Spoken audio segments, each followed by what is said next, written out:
Okay, let's review the map of Stalingrad and detail each of its areas one by one.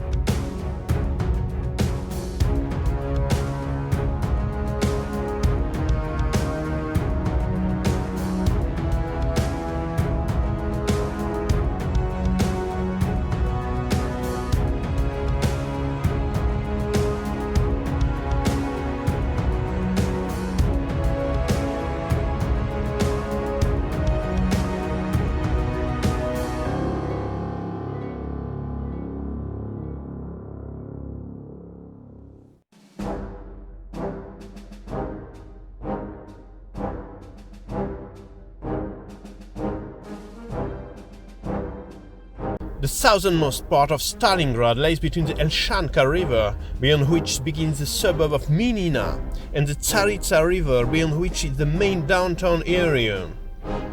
The significant landmarks in this part of the city: the railway station number 2, also called Southern Station or Stalingrad 2, the grain silos and elevator with a specific rail service line, and the canning factory.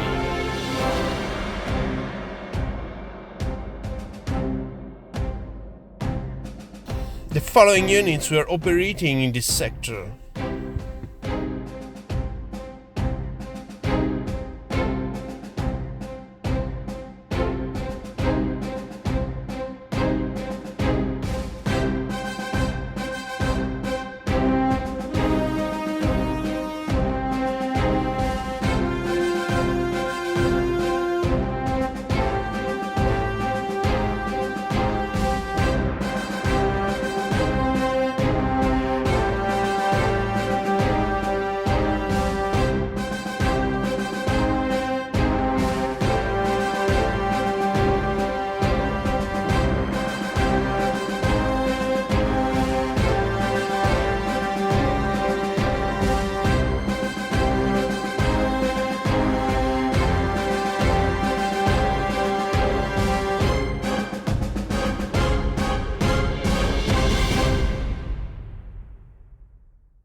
After losing these major strongpoints, 62nd Army units were forced to a slow withdrawal to the Tsaritsa river bed and the Volga. Very hard fighting continued until 26 September, when there were no more Soviet troops left south of the Tsaritsa.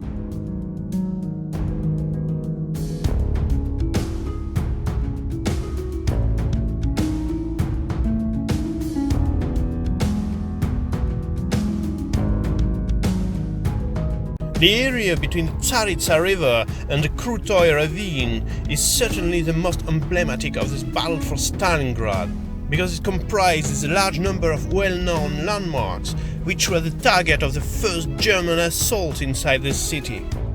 Right in the Tsaritsa river bed, there is a Tsaritsyn bunker, where was located Choikov's 62nd Army HQ from 14th to 18th September. On the other side, the bunker gives on Pushkin Street, a few yards away from the main city square.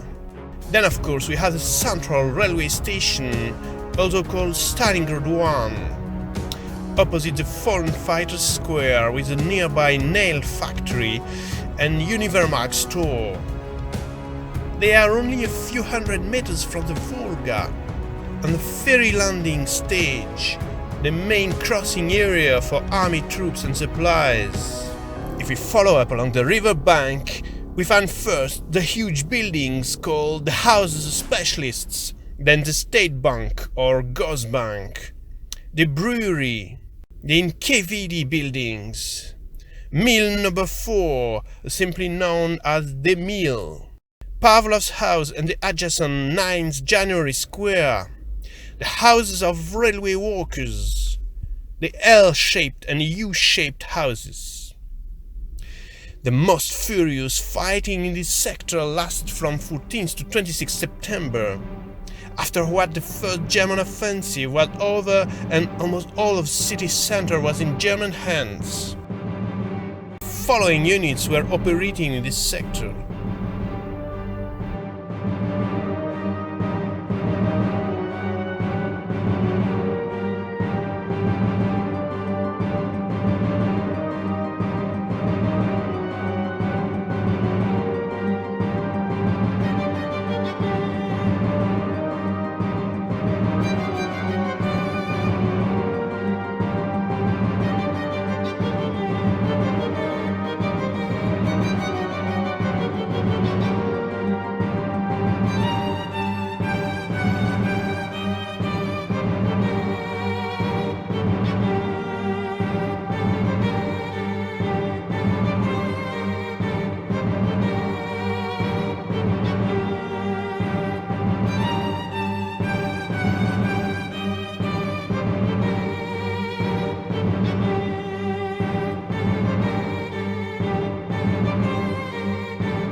About 1 kilometer north of the Krutoy ravine begin to rise the bushy slopes of Mamayev Kurgan, known as Hill 102 on operational maps. Mamayev Kurgan was a paramount strategic location because it offered a commanding view over the city and the Volga River. That's why it remained a primary objective for both Germans and Soviets from the beginning to the end. Fierce battles raged here from 15th to 27th September, after which the units entrenched on the slopes, whereas the summit with its water cisterns became a no-man's land on which artillery fire came down without recess. The hill was bordered by the refinery and tank farm, the Lazur chemicals factory, the Metis factory, the meat combine, to the south by the Dolgi ravine, and to the north by the Banny ravine.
Beyond the Banny ravine lay the first of the 3 giant factory complexes of the industrial sector. The steelworks plant, known as the Red October factory, Krasny Oktyabr in Russian, was the most ancient of the 3. The factory was built by a French company at the end of the 19th century, then transformed during the industrialization of the USSR to produce top-quality steel for mechanized vehicles, cars and tractors. At the beginning of the war in 1941, it was a leading provider for the military, with almost 10% of all the steel produced in the country. Just like the other factories, the Red October had a dedicated settlement for its workers, built right in front of it. The fighting reached the settlement's area on September 27th, with the beginning of the second German offensive in the city. But it wouldn't reach the Red October plant itself until October 23rd, after the 2 other factories were invested. 62nd Army HQ was located behind the Red October factory for the main part of the battle in Stalingrad, and the sector around was the last major defense area for the Soviets when almost all the city was in German hands.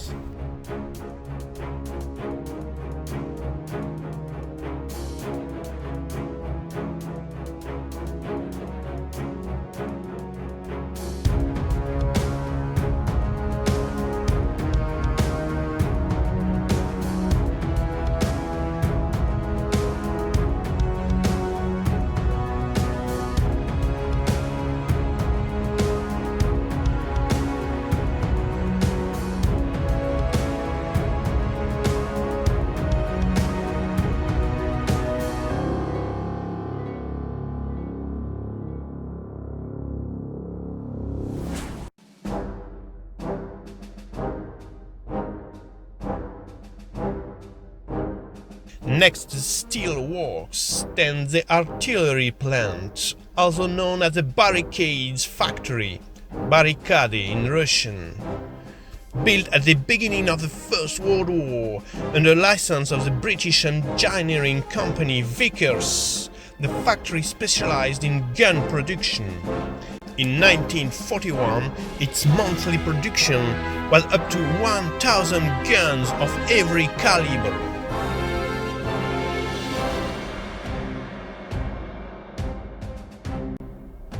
The Barricades factory concentrated most of the fighting in the second half of October. Then on November 11, Colonel Ludnikov's 138th Division was encircled behind it. A few hundred Soviet soldiers resisted all German assaults since then, their backs to the Volga, almost without supplies. This 500-meter strip of land was known all around the Soviet Union as Ludnikov's Island.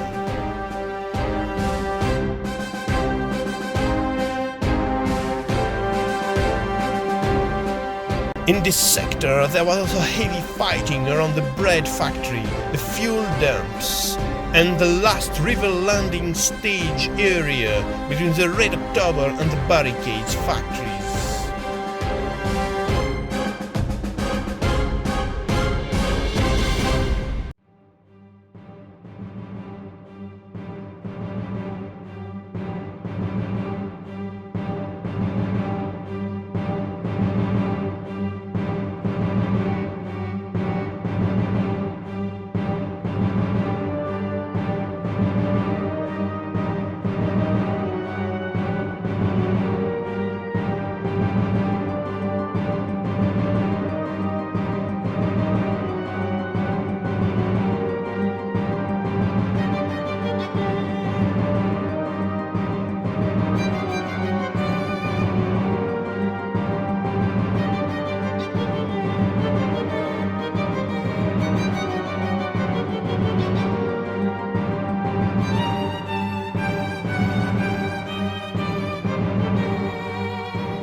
The last of the three factory complexes, but not the least in size, was the Dzerzhinsky, most simply known as the Stalingrad tractor factory. This one was made in the USA in the almost strict sense of the word. It was first built in the US, then disassembled, transported to the USSR, and reassembled under the supervision of American engineers in 6 months only. It began producing tractors in 1930 and was soon the main provider in the country. It was converted to tank production as soon as the war began and continued to repair them during the battle in the city. To the last possible moment, tanks were coming out of the factories' repair lines and then right into the fighting, which raged nearby, sometimes with factory workers as crew. The fighting in the area of the tractor factory was extremely fierce, but didn't last long. The mightiest of all German assaults was unleashed there on October 14, and on the 16th all the sector was under German control.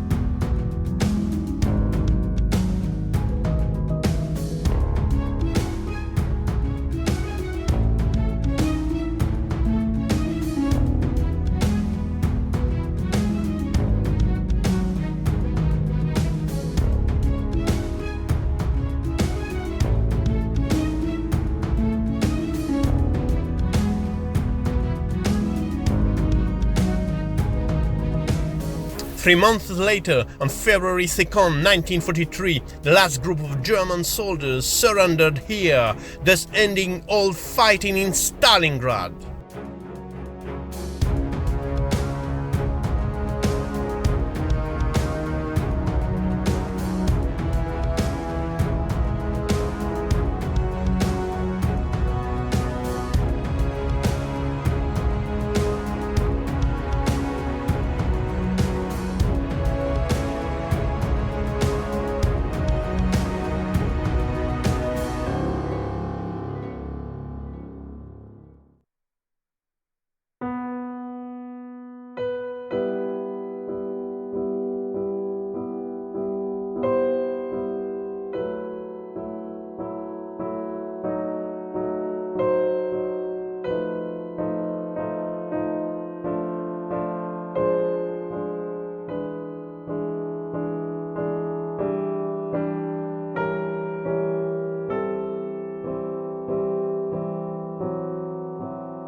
Thank you for watching and see you later on the Staldata channel.